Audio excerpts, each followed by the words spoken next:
O Padre e a Viúva de Charles Manson. Deixe o seu like e escreva nos comentários de que parte do mundo você está ouvindo esta história. Agora sente-se, ajuste o chapéu e vamos começar. Charles Manson foi enterrado numa tarde de vento seco, quando o céu parecia grande demais para se importar com qualquer homem. A cidade de Piedra Santa se reuniu no cemitério pequeno, onde cruzes de madeira envelhecida se inclinavam como gente cansada. Charles era conhecido como negociante de gado e homem de boa conversa, desses que apertam mão sorrindo e te vendem a própria sombra. A morte dele, disseram, foi súbita. Coração. No Oeste, coração é desculpa comum quando ninguém quer perguntar mais. O padre Tomás Alencar conduziu o funeral com voz calma e olhos atentos. Era um homem novo para o ofício, mas velho no jeito de observar. Ele não conhecia Charles intimamente, mas conhecia o tipo, homem que frequenta a igreja só quando quer parecer limpo. Ainda assim, o padre falou de perdão, de poeira, de finitude. O povo baixou a cabeça. A viúva, Helena Manson, ficou ao lado do caixão com véu preto, mãos juntas, postura rígida. E foi aí que o padre estranhou. Ela não chorava. Não era frieza simples. Era a contenção de quem está segurando outra coisa além do luto.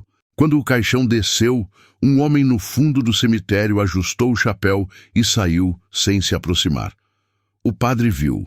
Era alto, magro, casaco escuro, movimento econômico, não parecia amigo, parecia cobrador.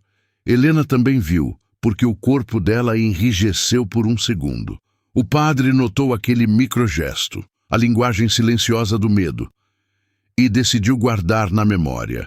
Na volta para a igreja, o padre passou pela casa paroquial e encontrou um menino que servia de coroinha chorando no degrau.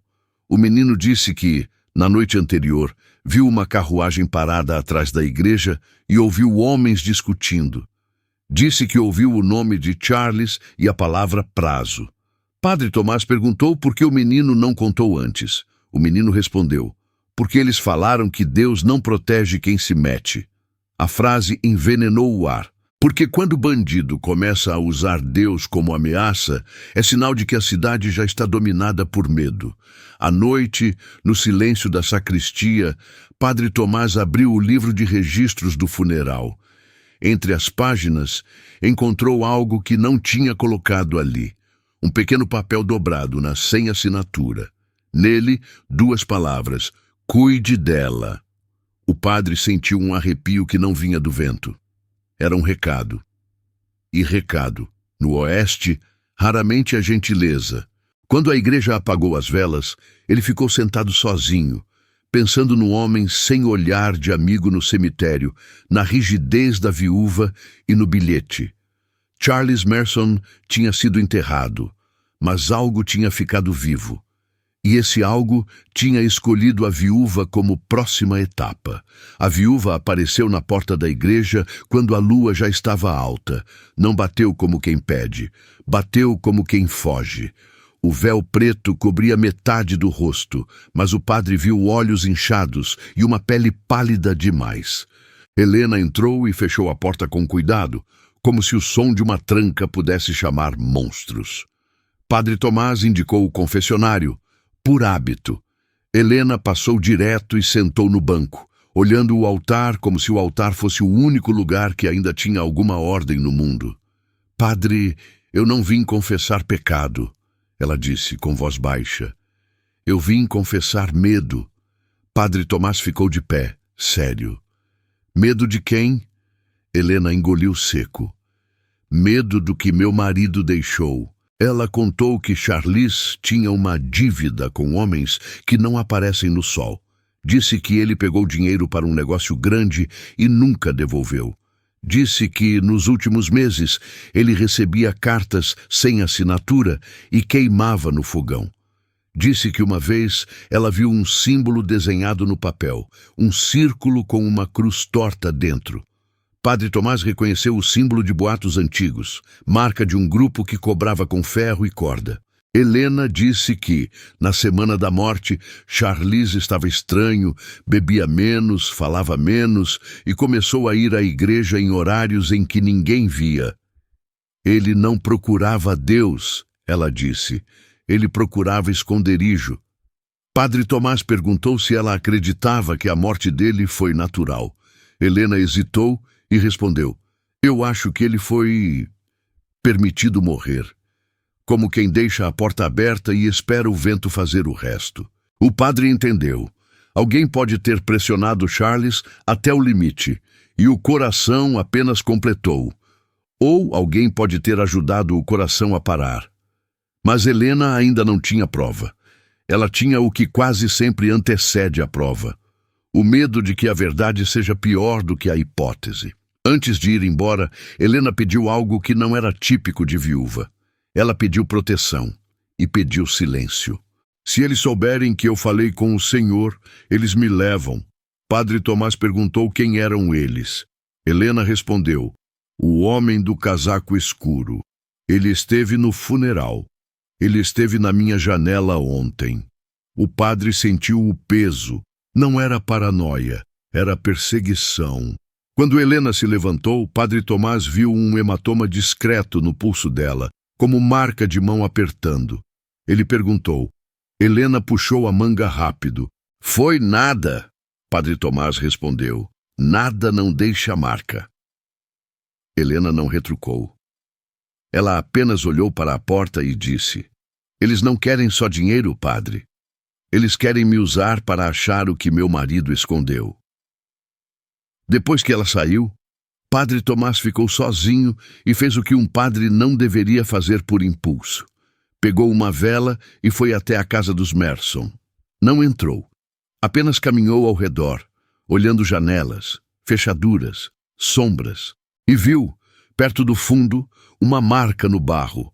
Bota fina, salto baixo, marca de alguém que não trabalha na terra, marca de cidade grande, marca de cobrador. Charles tinha sido enterrado, mas a dívida dele tinha acabado de abrir a cova de outra pessoa. No dia seguinte, o padre procurou no que restava da vida de Charles um lugar onde a verdade pudesse ter sido escondida. Homens como Charles escondem coisas em lugares que parecem sagrados, porque acham que ninguém ousa mexer. Padre Tomás entrou na igreja cedo antes do povo e examinou o banco onde Charles costumava sentar quando aparecia. Debaixo do assento, colado com cera velha, encontrou um envelope fino, selado, com o mesmo símbolo do círculo e cruz torta. O padre sentiu um gosto metálico na boca. Aquilo era uma carta de cobrança. Ou pior, era uma carta de ameaça. Ele abriu com cuidado. Dentro havia nomes, valores e prazos. Havia também um recado final, curto: "Se Charles morrer, a viúva paga." E chuche no rodapé uma assinatura que não era nome, era título: "O Coletor." Padre Tomás fechou os olhos por um segundo. A igreja, naquele instante, pareceu menos refúgio e mais palco.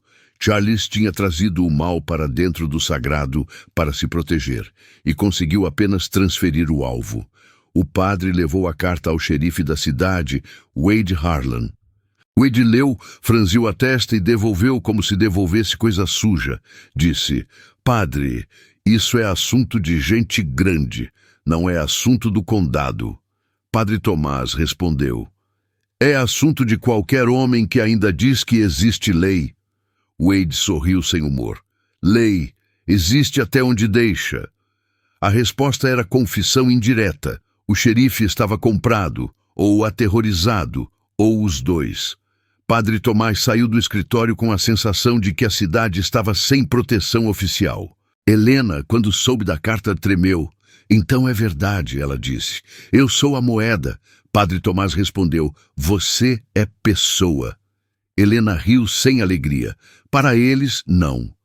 O padre percebeu que, se quisesse salvá-la, teria de agir fora do roteiro habitual da igreja.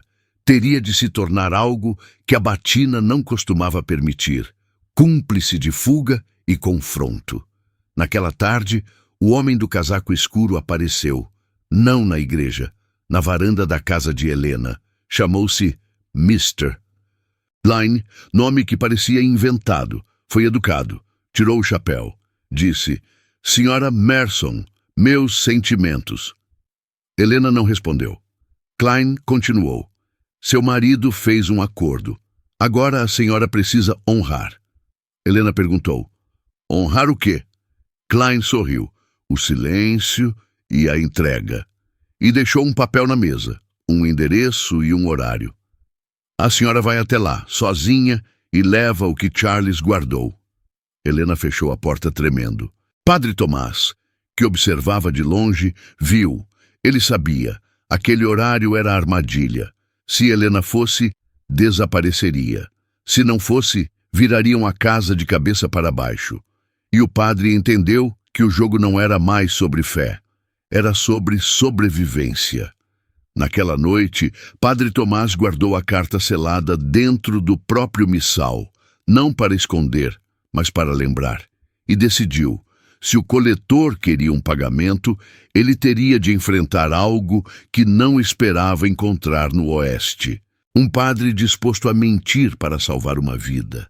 Padre Tomás tentou a última via correta. Pediu ajuda ao condado vizinho, enviando uma carta urgente pelo correio. Mas no Oeste, correio passa por mãos que podem ser compradas. Ele sabia disso e, por isso, não apostou tudo numa esperança lenta.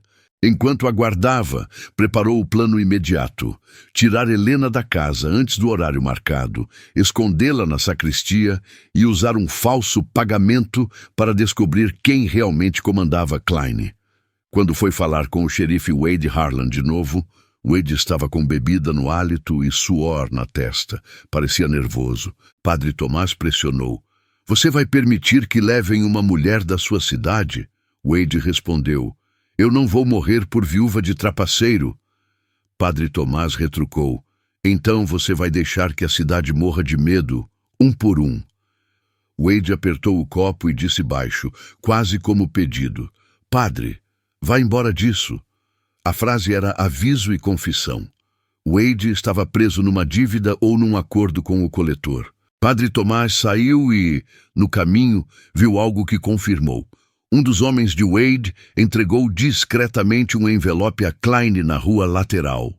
Era pagamento ou relatório. A lei local era correio do crime.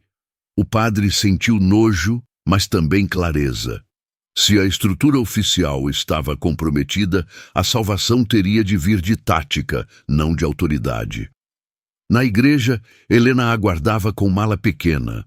Ela tinha separado apenas o que cabia: um vestido simples, uma foto de casamento, uma carta que Charlize escreveu e nunca entregou. Padre Tomás perguntou sobre a carta.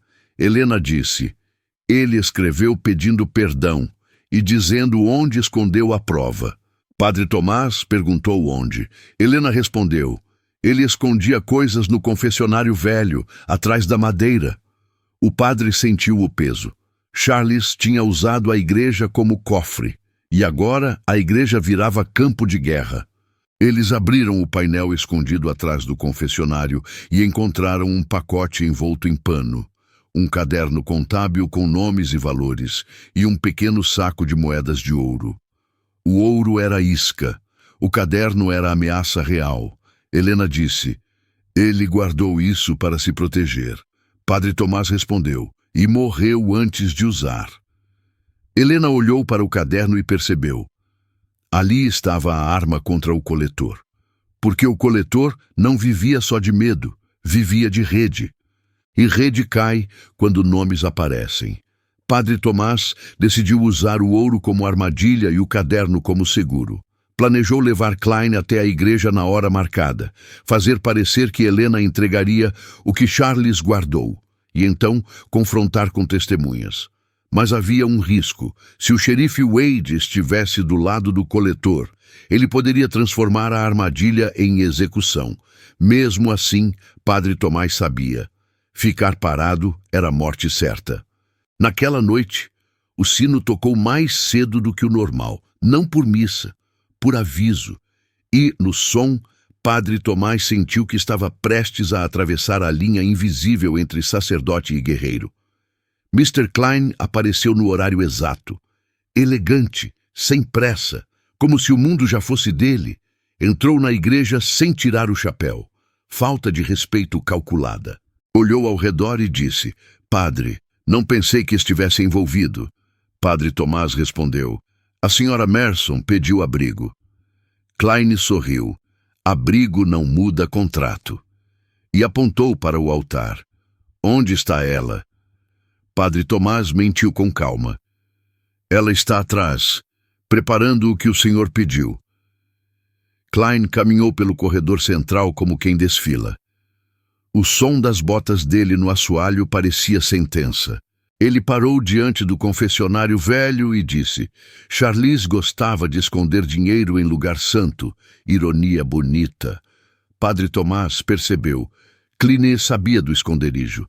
Isso significava que Charlize tinha sido vigiado por dentro, ou traído. Quando Klein se inclinou para olhar atrás do confessionário, Padre Tomás viu algo inquietante. A luz das velas desenhava sombra em tudo. Bancos, cruz, colunas, menos nele. Era a impressão causada pelo ângulo, mas o efeito foi frio como superstição.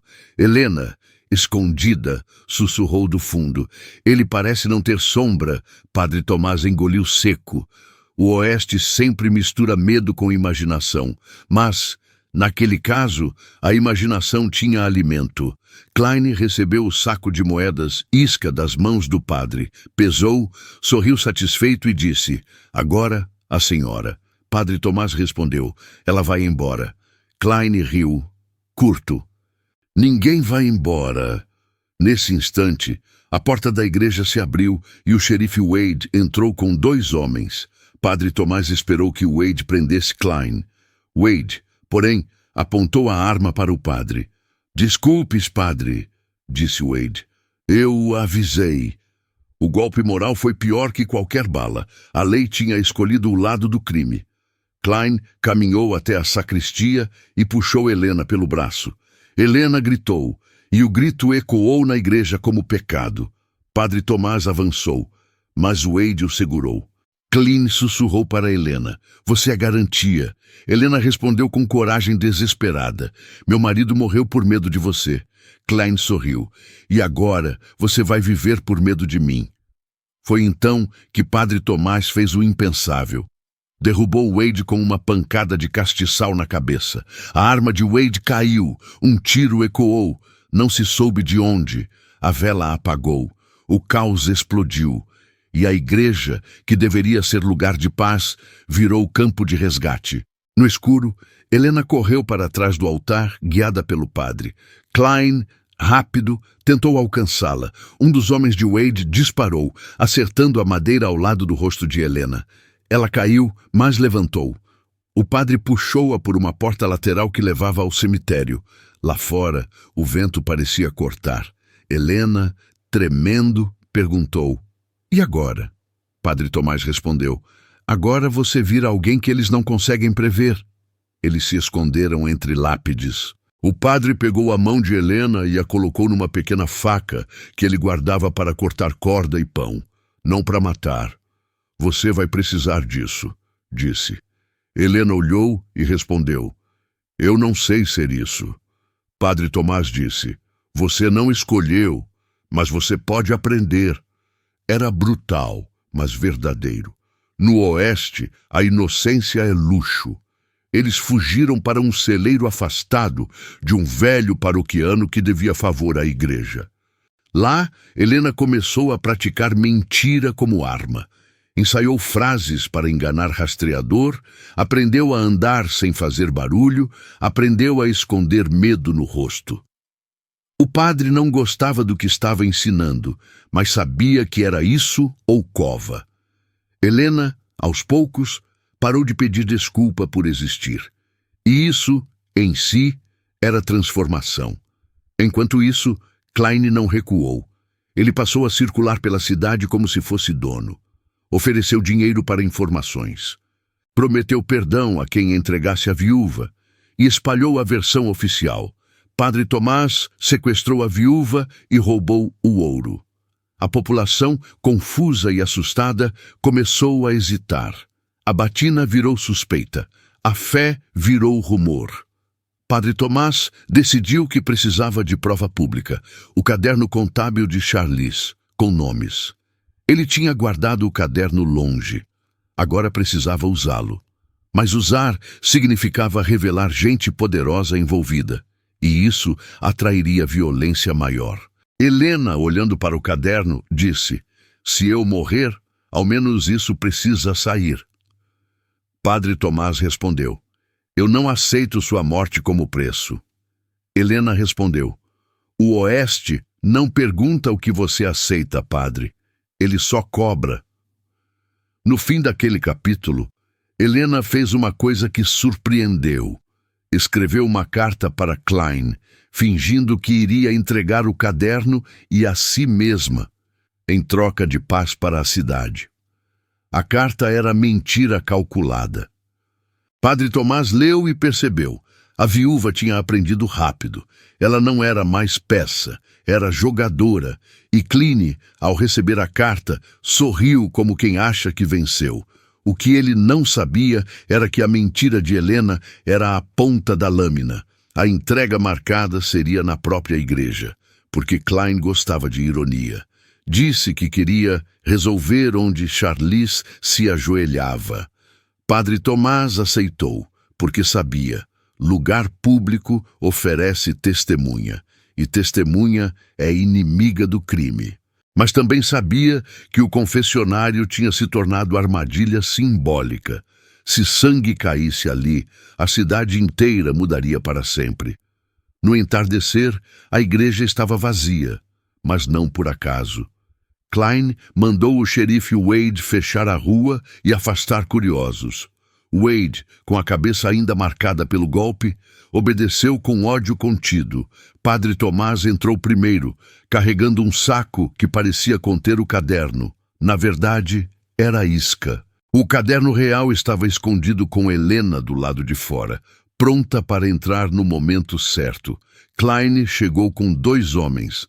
Wade veio junto. Klein caminhou até o confessionário e disse: "Padre, você escolheu o lado errado." Padre Tomás respondeu: "Eu escolhi o lado de quem não merece ser moeda." Klein riu e pediu o saco. Padre Tomás entregou. Klein abriu e viu papéis comuns, não o caderno. O sorriso dele virou raiva. "Cadê?" Padre Tomás respondeu. "Você vai ouvir os nomes primeiro." Nesse instante, Helena entrou pela porta lateral, sem véu, sem choro, com o caderno nas mãos. A presença dela mudou o ar. Wade apontou a arma. Helena levantou o caderno e disse alto: "Aqui estão os nomes, e aqui está a prova de quem o coletor paga e de quem o coletor compra." Klein avançou, rápido, e tentou arrancar. Helena recuou. Padre Tomás se colocou entre os dois. Um tiro. Não houve tempo de saber quem puxou. O som explodiu dentro da madeira e da fé. O tiro atingiu um dos homens de Klein, que caiu sobre o confessionário, sangue escorrendo pela fresta onde pecados eram sussurrados. O símbolo foi cruel. Sangue no lugar do segredo. Wade ficou paralisado. Helena segurou o caderno como se segurasse o próprio coração. Klein, agora fora do controle, sacou a arma e apontou para Helena. Padre Tomás fez o último movimento de fé e de violência. Empurrou Helena para o lado e tomou a mira. A bala de Klein pegou de raspão no ombro do padre. A dor veio quente. Helena gritou. Wade, finalmente, reagiu, mas não como Klein esperava. Wade apontou a arma para Klein. "Chega", disse Wade, voz quebrada. Klein olhou com desprezo. "Você me deve." Wade respondeu: "Eu devia. Agora eu pago diferente." E naquele instante, a cidade inteira, do lado de fora, ouviu o tiro e o grito. O segredo tinha virado barulho, e barulho é o que o crime mais teme. Com o tiro ouvido, moradores começaram a se aproximar da igreja, ignorando as ordens do xerife. Quando viram sangue e armas, a neblina moral caiu. Não era boato, era guerra. Helena levantou o caderno acima da cabeça e gritou: "Ele não é lei, ele é cobrador." A multidão murmurou, avançando com raiva e medo. Klein percebeu que perdera o controle do palco. Ele precisava fugir ou matar para retomar medo. Klein tentou tomar Helena como escudo. Wade o impediu, entrando na frente. Klein atirou em Wade, atingindo-o no peito. Wade caiu, olhos arregalados, surpresa de quem descobre tarde demais o preço de mudar de lado. Padre Tomás tentou segurar Wade, mas Wade sussurrou: "Eu fui fraco, não deixe ela cair." E morreu com a confissão final: covardia também mata. A morte do xerife quebrou a última linha de contenção. Homens da cidade avançaram, alguns com armas, outros com mãos vazias. Klein recuou para fora da igreja, disparando para abrir espaço. Ele conseguiu montar no cavalo e fugir pela rua lateral, levando um dos homens consigo. A multidão não perseguiu imediatamente, porque estava em choque com o corpo do xerife no chão da igreja. A cidade tinha acabado de perceber que a lei não era lei, era dívida. Padre Tomás, ferido, mandou que levassem o caderno ao correio imediatamente, com várias cópias, para diferentes condados. "Se eu morrer, isso precisa sair", disse ele, repetindo a frase de Helena. Helena o olhou e respondeu: "Você não vai morrer." Mas o padre sabia. O coletor não perdoa a exposição. Ele voltaria com mais gente, mais bala, mais fogo. Helena tomou decisão. Ela própria iria liderar a fuga do caderno como garantia. Não confiava mais em ninguém além do padre e de si. Ela colocou o caderno dentro de um saco de farinha, disfarçou e disse a 3 homens diferentes que tomaria rotas diferentes. Um jogo de espelhos. O coletor teria de escolher quem perseguir. Escolha é fraqueza para caçador. Naquela noite, a cidade de Piedra Santa virou outra coisa. Virou lugar onde dívida deixou de ser segredo e virou tema público. E quando dívida vira pública, os poderosos começam a tremer. Klein, longe dali, percebeu isso e preparou o retorno para esmagar a cidade pelo exemplo. O enterro do xerife Wade virou procissão, não por respeito, mas por necessidade. O povo precisava andar junto para não ser devorado separado. Padre Tomás, com o braço enfaixado, conduziu a procissão com sino e oração. Helena caminhou ao lado, sem véu, rosto firme. E no meio do caminho, Padre Tomás fez o que Klein menos esperava. Espalhou cópias do caderno para dezenas de mãos. "Se eu cair, vocês carregam", disse. Era a forma mais direta de impedir que a verdade fosse enterrada junto com o xerife. Klein apareceu no alto da rua principal, acompanhado por 4 homens armados. Parou o cavalo e observou a procissão como quem observa rebanho. "Vocês acham que papel salva?" gritou. Helena respondeu alto: "Papel não, gente sim." Klein riu e disse: "Então eu vou diminuir a gente." E levantou a arma. Antes que disparasse, um homem da multidão, o ferreiro da cidade, atirou primeiro, acertando o cavalo de um dos capangas. O caos quase explodiu, mas Padre Tomás gritou: "Fiquem juntos!" A procissão virou formação. Homens se posicionaram. Mulheres puxaram crianças. Helena ficou no centro com o caderno, como símbolo vivo. Klein percebeu que a cidade não estava mais em pânico individual. Estava em raiva coletiva. E raiva coletiva é o que derruba cobrador. O duelo final aconteceu no meio da rua, sob o sol que parecia julgar. Klein desceu do cavalo, tentando manter postura de superioridade. Padre Tomás caminhou até a frente e disse: "Você vai embora." Klein respondeu: "Eu vou levar o que é meu." Helena respondeu: "Eu não sou de ninguém." Klein sorriu e avançou para agarrá-la. Foi o erro, porque, nesse segundo, Helena puxou a arma que aprendera a usar e apontou para o peito dele. Ela não atirou de imediato. Ela disse: "Eu vou te devolver o medo." Klein tentou sacar. Helena atirou. O tiro pegou no ombro, jogando Klein no chão. Ele gritou, mais de raiva do que de dor. Tentou se arrastar. A multidão cercou. Padre Tomás se ajoelhou ao lado dele e disse baixo, agora você confessa. Klein cuspiu sangue e riu. Eu sou só mão, tem cabeça maior. Padre Tomás respondeu, então você vai dar o nome. Klein hesitou. E, antes que falasse, um tiro vindo do alto de um telhado acertou Klein na cabeça. Silêncio absoluto. Um atirador escondido tinha calado o coletor. A multidão olhou para cima. O atirador já tinha sumido. Padre Tomás fechou os olhos. O coletor estava morto, mas a cabeça maior tinha se revelado por ausência. Alguém poderoso demais estava assistindo. E, nesse momento, Helena entendeu. A vitória era parcial, mas era real. E agora eles teriam de sobreviver ao que vinha depois, a vingança do topo. A morte de Klein não encerrou a rede, mas cortou o braço que apertava o pescoço da cidade. As cópias do caderno chegaram a outros condados, e logo vieram homens de fora, não para salvar por bondade, mas porque nomes grandes em papel chamam interesse oficial. Prisões começaram a acontecer. Alguns comerciantes respeitáveis desapareceram da noite para o dia. Um juiz foi afastado, um banqueiro fugiu. A cidade de Piedra Santa, pequena e esquecida, tinha derrubado uma coluna do poder por acidente e coragem. Padre Tomás, porém, pagou o preço. A igreja virou alvo. Sua reputação foi atacada em cartas e boatos. Diziam que ele seduziu a viúva, que ele roubou ouro, que ele incitou guerra. Helena ouviu e respondeu com frieza. Eles atacam porque ele fez o que ninguém fez. Padre Tomás, ferido, recusou glória. Disse, eu só não deixei ela morrer sozinha. Mas, dentro dele, havia conflito.